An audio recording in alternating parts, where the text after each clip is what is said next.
ফাতেমা তুজ-জোহরা রাদিয়াল্লাহু তাআলা আনহা যখন পবিত্র ঈদের দিনে কাঁদছেন, দুই সন্তান এসে বলছে, আমার আম্মা জান, আমরা কি পবিত্র ঈদের দিনে নতুন পিরহান পরতে পারবো না? খাতুনে জান্নাত মা ফাতেমা তুজ-জোহরা দুই সন্তানকে জড়িয়ে ধরে ঝরঝর করে কাঁদলেন। আল্লাহ রাব্বুল আলামিন মা ফাতেমার কান্না সহ্য করতে পারলেন না, আল্লাহর আরশে আজিম পর্যন্ত কেঁপে গেলেন। তারপর আল্লাহ রাব্বুল আলামিন জিবরিল মারফতে দুটো পিরহান পাঠিয়ে দিলেন, একটা হলো লাল আর একটা হলো নীল। কবি বলছি দেখো, মা ফাতেমার কান্না খোদা সইতে পারেন না, আরশ হতে আল্লাহ তাআলা পাঠালো জামা। কাটে জিবরিল আমিনকে ডেকে বলে, আল্লাহ রব্বানা ফাতেমাকে জামা দুটি দিয়ে সোনা। পিরহান পিরহান লাল পিরহান, পিরহান পিরহান নীল পিরহান। জিবরিল আমিন ও গো জিবরিল আমিন বলে, ফাতেমা জোহরা না মাগো হাসান হোসেনের ঈদের জামা। ও মনোয় না মাগো হাসান হোসেনের ঈদের জামা। মা ফাতেমা তুজ-জোহরা রাদিয়াল্লাহু তাআলা আনহার দরবারে জিবরিল আমিন আসলেন দুটো পিরহান নিয়ে, একটা হলো লাল আর একটা হলো নীল। পবিত্র ঈদের দিনে খাতুনে জান্নাত মা ফাতেমা তুজ-জোহরা দুটো পিরহান পরিয়ে গোসল করিয়ে দুই সন্তানকে পরিয়ে দিলেন। ঈদগাহ মাঠে যারা দেখেছিলেন রওনা হয়েছিলেন ইমাম হোসেন হাসান, যারা ইমাম হোসেন হাসানকে দেখেছিলেন তারা অবাক হয়ে গিয়েছিল, যারা এত গরীব এরা এত অসহায় কিন্তু এত নামি দামি পোশাক কোথায় পেলেন? ইমাম হোসেন হাসান যে পোশাক দুটো পরেছিলেন তার থেকে আল্লাহ পাকের নূর চমকাচ্ছে সেই পোশাক থেকে। আর সেই ধূসরের বালক বালিকারা কি বলছে কবি লিখছে দেখো, ঈদের দিনে সকাল বেলা ইমাম হোসেন হাসান পরে তারা যাই ঈদগাহ মাঠে সেই জান্নাতি পিরহান। আর ধূসরের বালক বালিকা অবাক হয়ে যায়, বলে ঝলমলে দামি পিরহান পেল এরা কোথায়? পিরহান পিরহান লাল পিরহান, পিরহান পিরহান নীল পিরহান। সেদিন ইমাম হোসেনের ঈদের নামাজে ছিল যারা, খোদার ঘোষণা জান্নাতি হবে তারা, খোদার ঘোষণা জান্নাতি হবে তারা। দু জাহানের বাদশা রাহমাতুল লিল আলামিন মা ফাতেমার বাড়িতে রওনা হলেন। খাতুনে জান্নাত মা ফাতেমা তুজ-জোহরা আব্বা জানের গলার আওয়াজ পেয়ে দরজা খুলে দিলেন। খুলে দেওয়ার পরে মা ফাতেমা তুজ-জোহরা ঝরঝর করে কাঁদছে। আর আমার আপনার নবী দু জাহানের বাদশা রাহমাতুল লিল আলামিন মা ফাতেমার দিকে হাসছে। কেন কাঁদছিলেন? মা ফাতেমা কবি ছন্দের মাধ্যমে লিখছে দেখো, ঈদের দিনে দয়ার নবী যায় ফাতেমার বাড়ি, ছেঁড়া কাপড়ে মা ফাতেমা এলো তাড়াতাড়ি। আর নবীকে দেখে মা ফাতেমা চোখের পানিতে ভাসে, মা ফাতেমার কান্না দেখে দয়ার নবী হাসে। নবী নবী আহা কি নবীজি, নবী নবী আহা কি নবীজি। নবীজি ছল ছল চোখে, নবীজি ছল ছল চোখে বলে কেঁদো না ফাতেমা। কেন? ওমা তোমার ছেঁড়া চাদর খেলে হুরেরা, তোমার ছেঁড়া চাদর খেলে হুরেরা, তোমার ছেঁড়া চাদর খেলে হুরেরা। ঈদ ঈদের দিনেতে কাঁদে ফাতেমা জোহরা ঈদের পোশাক কোথায় পাবো এক জোড়া যারা গরিব এতিম অসহায় হয় আল্লাহ রাব্বুল আলামিন বলছে তাদের জন্য কোনো দুঃখ করার কারণ নেই কারণ দো জাহানের বাদশা রাহমাতুল লিল আলামিন তিনি বড়ই গরিব ছিলেন কিন্তু আল্লাহ রাব্বুল আলামিন গরিবদের বেশি পছন্দ করে শেষ শব্দ কবি লিখছে দেখো ছেঁড়া পোশাক যদি ঘরে থাকে তাকে কিছু ধুয়ে পরো সেই পোশাকে একিল মনে ঈদের নামাজ পড়ো কেন আল্লাহ তোমার গরিবি করেছে শুকর আদায় করো দিলে দুনিয়ার বাদশা নবী গরিবি ছিলেন না গরিবি গরিব শোনো গরিব গরিবি গরিব ও গো গরিব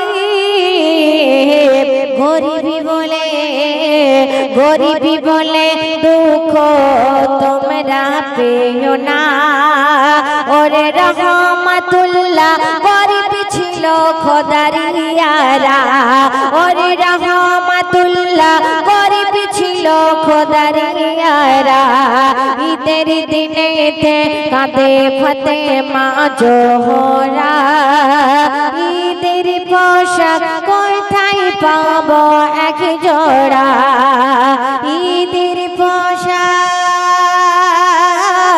কোথায় পাবো এক জোড়া শহীদে কারবালা এটা সালাম দে নাম ধরে যাকে আরশ থেকে আল্লাহ সালাম দেয় সেই মা খাদিজা কাফন পরার কাহিনী শোনায় নাম ধরে যাকে আরশ থেকে আল্লাহ সালাম দেয় সেই মা খাদিজা কাফন পরার কাহিনী শোনায় নবীর ইশকে ফিদা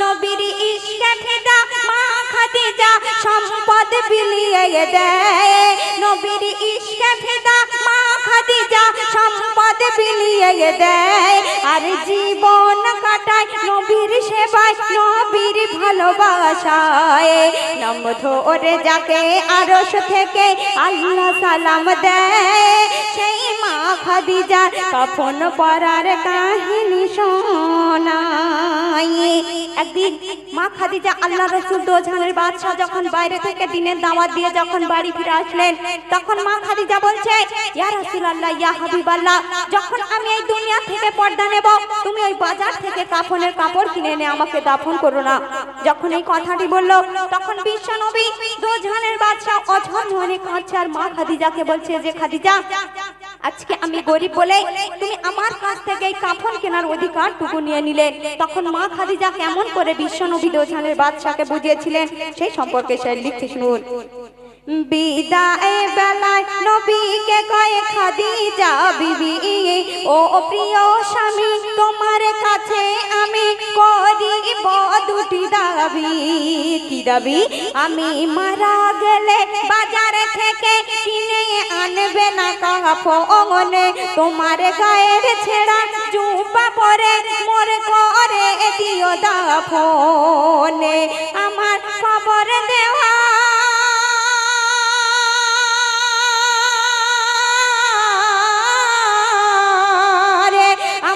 দাফন করে সবাই যখন আসবে ফিরে কেউ থাকবে না সেথায় তুমি থেকো বসে কবরের পাশে কিছুক্ষণ স্বামী আমায় নাম ধরে যাকে আরশ থেকে আল্লাহ সালাম দেয় সেই মা খাদিজার কাফন পরার কাহিনী শোনাই মা খাদিজা আল্লাহ রাসূল দোজাহানের বাদশাকে বলছে ইয়া রাসূলুল্লাহ ইয়া হাবিবাল্লাহ তোমার কাছে আমার দুটো দাবি থাকবে কি দাবি যে এক যখন আমি এই দুনিয়া থেকে পর্দা নেব তুমি ওই বাজার থেকে কাফনের কাপড় কিনে এনে আমাকে দাফন করো না। 2 নম্বর হলো যখন সবাই আমাকে আধার কবরে রেখে সবাই যখন বাড়ি ফিরে আসবে তুমি আমার প্রাণপ্রিয় স্বামী হয়ে ওই কবরের মাথার ধারে কিছুক্ষণ বসে থেকো। আর কি করবে সেই কথা লিখতে শুরু। নবীর জুব্বা পরে কাফন করে যাব কবরে, কেন যাতে ওই কবরে আযাব মরে ছুঁতে না পারে। নবী তোমার গায়ে খুশবু ভরে থাকবে আমার শরীরে, আমি যে নবী প্রেমী দেখাবো আমি কলিজাটা চিরে। ও প্রাণ প্রিয় স্বামী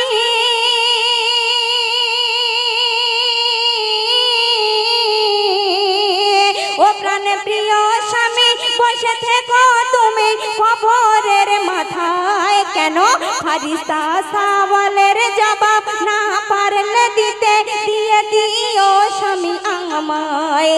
নাম ধরে যাকে আরশ থেকে আল্লাহ সালাম দেয় সেই মা খাদিজা কাফন পরার কাহিনী শোনাই। মা খাদিজা বলছে ইয়া রাসূলুল্লাহ ইয়া হাবিবাল্লাহ ওই আধার কবর বড়ই কঠোর, আমি মা খাদিজা হয়েও নবীর বিবি হয়েও ওই কবরের কঠিন আযাবকে আমি সহ্য করতে পারবো কি আমি জানি না। ওই ফারিস্তাদের সওয়াল জবের উত্তর আমি দিতে পারবো কি জানি না। তুমি আমার প্রাণপ্রিয় স্বামী হয়ে যখন আমাকে আধার কবরে রেখে সবাই একে একে ফিরে আসবে তুমি ওই কবরের মাথার ধারে কিছুক্ষণ বসে থেকো। আর যখন ফারিস্তারা আমার সওয়াল জবের উত্তর নিতে আসবে তুমি আমার প্রিয় স্বামী হয়ে ওই কবরের সওয়াল জবের উত্তরটা দিয়ে দিও। তো তারপরে কি ঘটছে শুনবেন। এই কথা বলে স্বামীর কোলে বিবি ঢলে যায়, আর প্রাণ ফাঁকি তার গেল উড়ে নীল চির বিদায়। বিবির কথা শুনে নবী জুব্বা খুলে কাফন করে দেয়, আরে কবর দিয়ে সবাই আসলো ফিরে নবী একা বসে রয়। যখন সবাই মা খাদিজাকে আধার কবরে রেখে একে একে ফিরে আসছে তখন বিশ্ব নবী দোজাহানের বাদশা ওই কবরের মাথার ধারে সিজদায় পড়ে অঝর নয়নে কাঁদছে আর আল্লাহ পাকের কাছে ফরিয়াদ করছে যে আল্লাহ পাক আমার বিবি খাদিজার কবরের সওয়াল জবের উত্তর তুমি সহজ করে দাও। তো তারপরে কি ঘটছে শুনবেন। নবীর চোখের পানিতে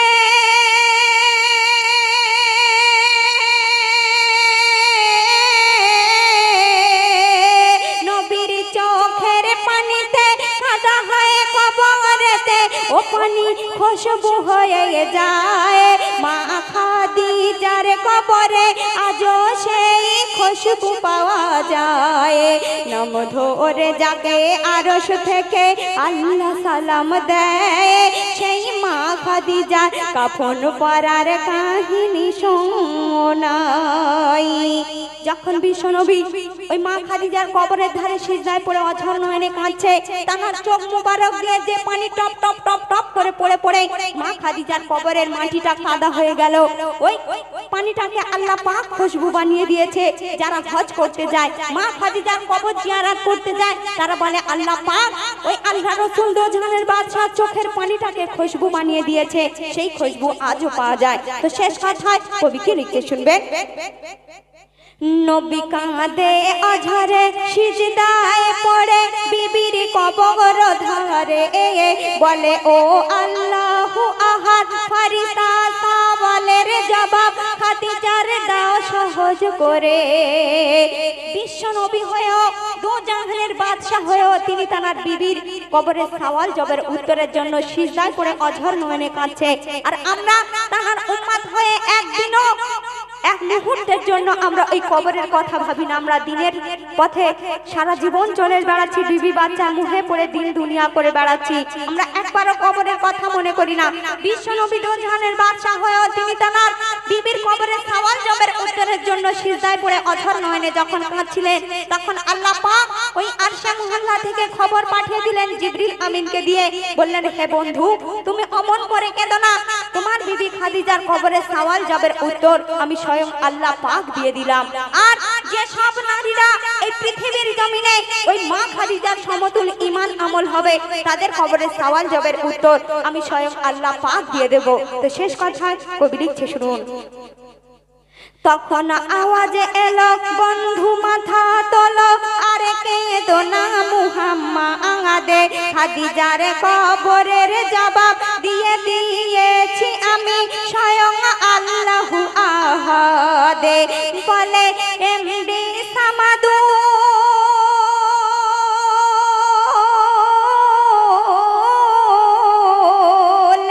বলে এমডি সামাদুল মা খাদিজার সমতুল কারো যদি ঈমান আমল হয় তারই কবরের জবাব আল্লাহু আহাদ নিজেই দিয়ে দেয়। নাম ধরে যাকে আরশ থেকে আল্লাহ সালাম দেয় সেই মা খাদিজার কাফন পরার কাহিনী শোনায়। নাম ধরে যাকে আরশ থেকে আল্লাহ সালাম দেয় সেই মা খাদিজার কাফন পরার কাহিনী শোনায়। তো শুনলেন মা খাদিজার একটি ঘটনামূলক কালাম। আপনারা যদি এইভাবে সঙ্গে থাকেন তাহলে আমরা আরো সুন্দর সুন্দর ঘটনামূলক